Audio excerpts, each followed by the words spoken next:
বেরিয়ে প্রথম টিপ নিয়ে আসলাম এক দাদাকে। দাদা সুদূর জাপান থেকে এসছে, বাট দাদা কত সুন্দর বাংলা গান গায়। তোমাদের একটু শোনাই দাদার বাংলা গানটা। দাদা জাপান থেকে এসছে। এই দাদা আমার গাড়িতে আজকে বুক করেছিল। নমস্কার দাদা, একটু বাংলা গানটা সবাইকে একটু শুনিয়ে দিন আপনার। আপনি যে এত সুন্দর রবীন্দ্রসঙ্গীত বা গান করতে পারেন, একটু সবাইকে একটু শোনান। ठीक है मैं रविंद्र संगीत एक रविंद्र गान एक गान गाम्बो हाँ छोटा करके सबको सुना दीजिए। আমারও পরানো যা চাই তুমি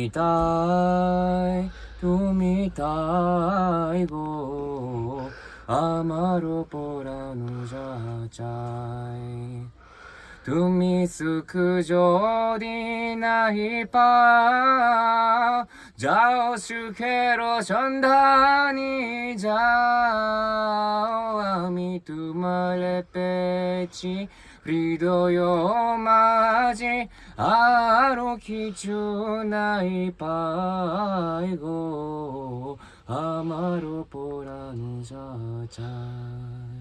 ওয়েল ডান, অসাধারণ। থ্যাংক ইউ সো মাচ, ভালো থাকবেন। ঠিক আছে।